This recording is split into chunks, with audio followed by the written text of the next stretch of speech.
Imagine waking up one morning and discovering that a man who once crushed quarterbacks for a living, a man who stood 6 feet tall and weighed 240 pounds of pure muscle, a man who had everything, money, fame, a beautiful family, simply ceased to exist. No body, no motive, no goodbye. On June 24, 2013, Thomas Howard walked out of his house in San Pablo, California, and disappeared from the face of the earth. This is the true story of the NFL star who vanished without a trace.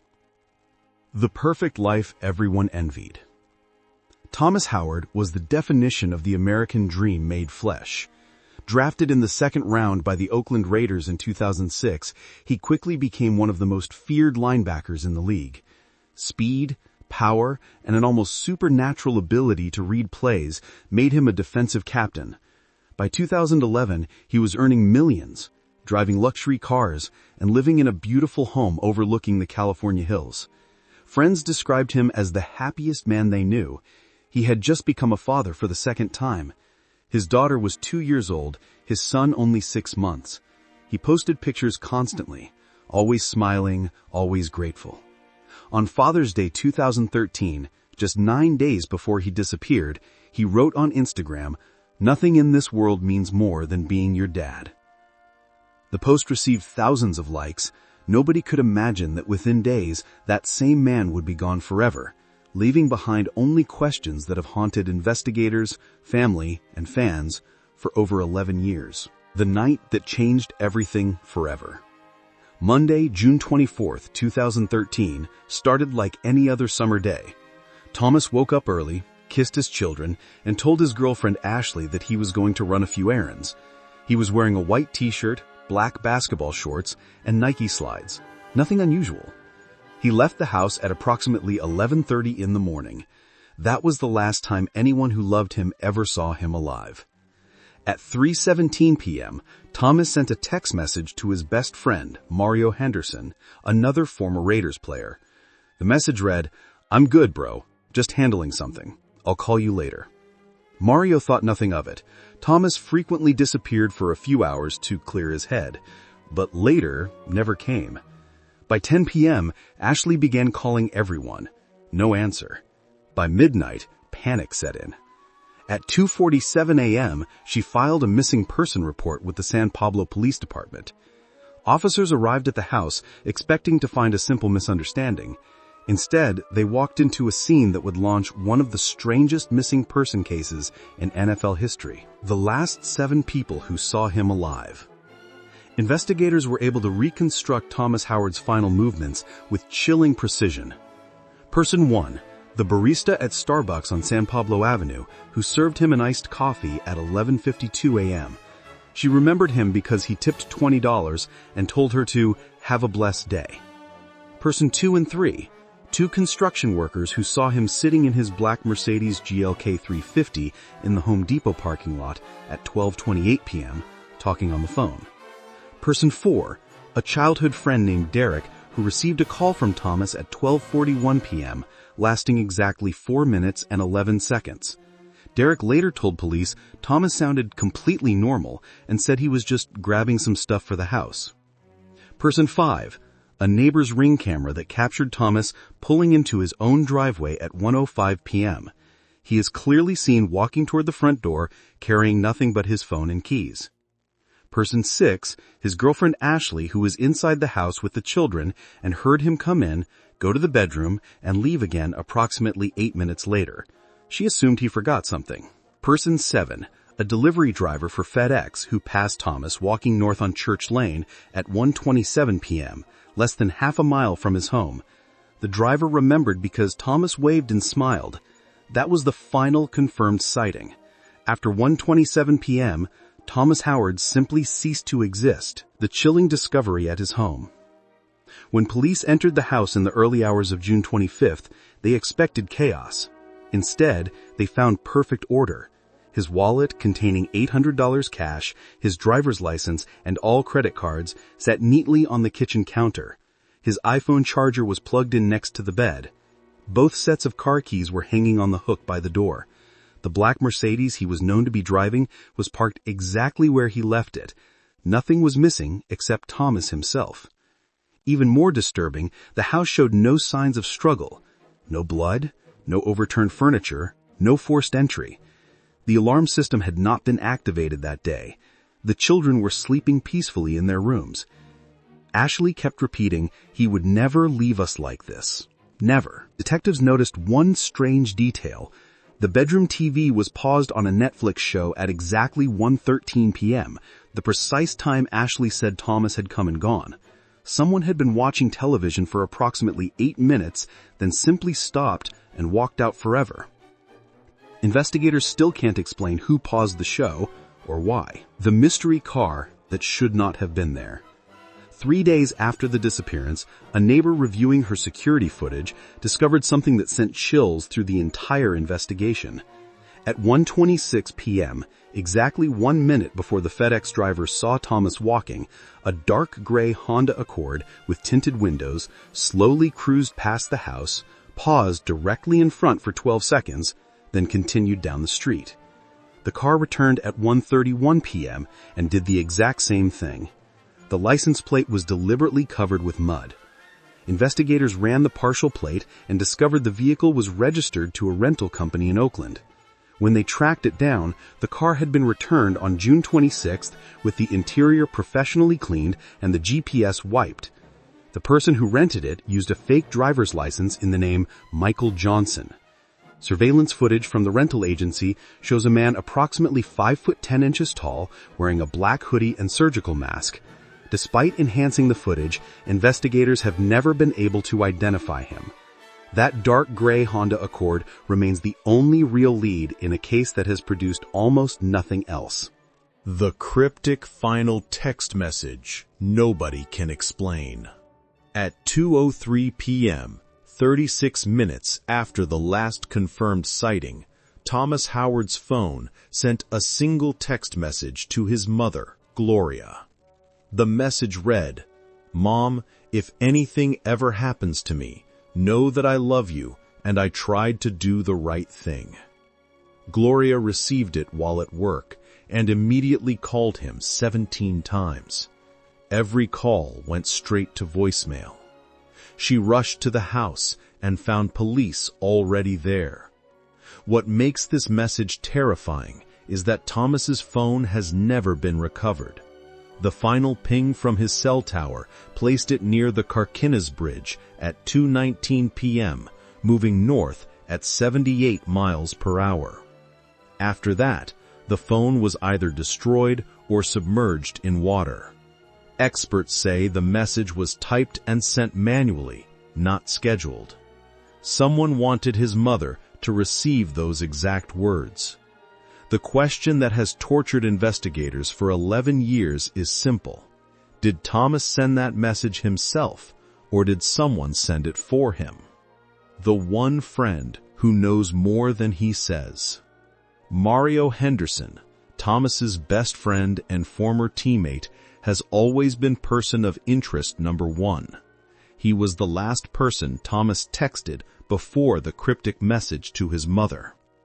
When questioned, Mario told police that Thomas had been receiving strange phone calls for weeks from blocked numbers. According to Mario, Thomas said callers never spoke. They simply breathed heavily for 10 to 15 seconds and hung up. Mario claims Thomas laughed it off as a prank. However, multiple sources close to the investigation say Mario failed 2 separate polygraph examinations when asked if he had any knowledge of Thomas's whereabouts after June 24.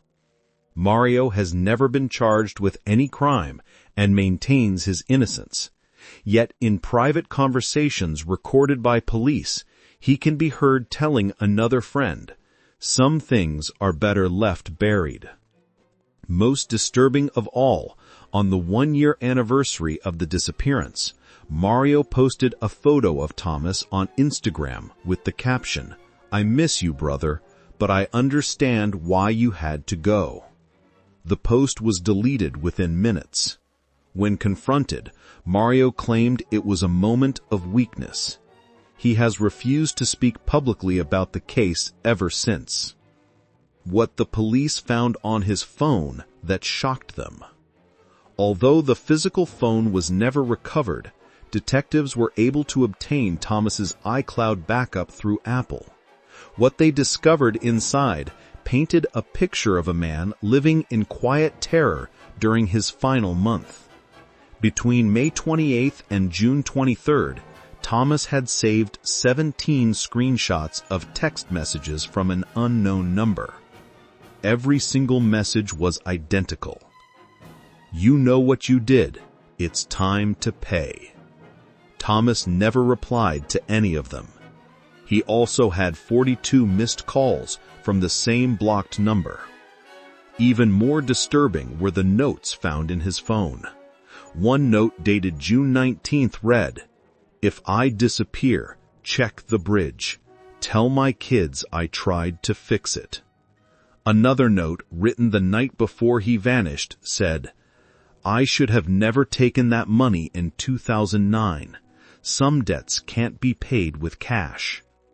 Investigators believe the 2009 reference may relate to an incident during Thomas's time with the Raiders when several players were allegedly approached by local gamblers, offering large sums to influence point spreads.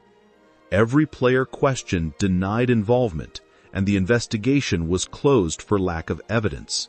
Until now, no one has ever been able to prove Thomas accepted money. But those notes suggest he carried the guilt for 4 years until it finally consumed him. The theory everyone whispered, but nobody dared to say out loud. The leading theory among retired detectives who worked the case is that Thomas Howard took his own life by jumping from the Carquinez Bridge. The phone ping, the note about the bridge, the history of depression after his NFL career ended, everything fits. However, there is one massive problem with this theory. The Carquinez Bridge is one of the most heavily monitored bridges in California. Every single vehicle is recorded. Every single pedestrian triggers motion sensors.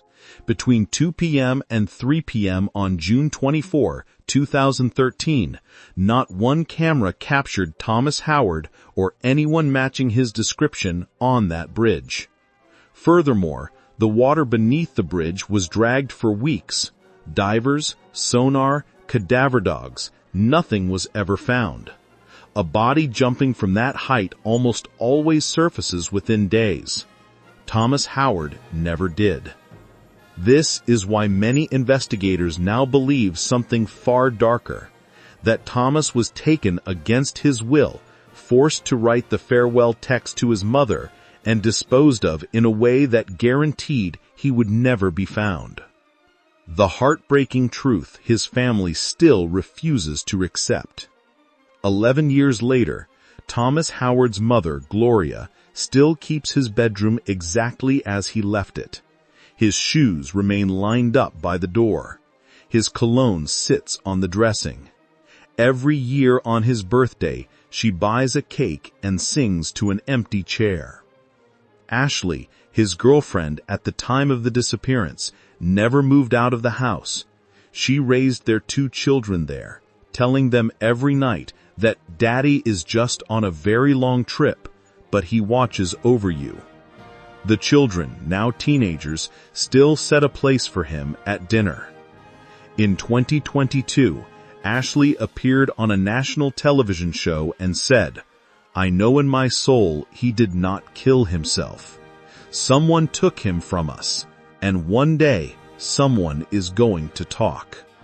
The case remains open and active. The reward for information leading to Thomas's whereabouts is now $100,000. Yet not a single credible tip has ever come in. Thomas Howard was 30 years old when he disappeared. He had everything to live for, and according to those closest to him, no reason to leave. Somewhere out there, someone knows what really happened on June 24, 2013. Someone knows why a 6-foot, 240-pound man could vanish in broad daylight on a quiet suburban street and never be seen again. Until that person speaks, Thomas Howard will remain the linebacker who vanished without a trace, the unsolved mystery that proves sometimes the most terrifying stories are the ones that are completely true. This video you just watched is not entertainment. This is the most important true crime story you will ever see in your entire life. Thomas Howard's mother, Miss Gloria, is still waiting by the phone every single night, 11 years later. She is watching this video right now. She will see every single comment you leave. She will read every name that subscribes because of her son. So here is what I need you to do right now, while his face is still on your screen. Hit the subscribe button and turn on the bell. Do it for Miss Gloria. Type only 4 words in the comments. We will find Thomas. That is it. Nothing else. Just those 4 words. I'm going to screenshot the first 100,000 people who comment those exact 4 words and send the entire file to Miss Gloria and the FBI. Your name will literally become part of the official investigation.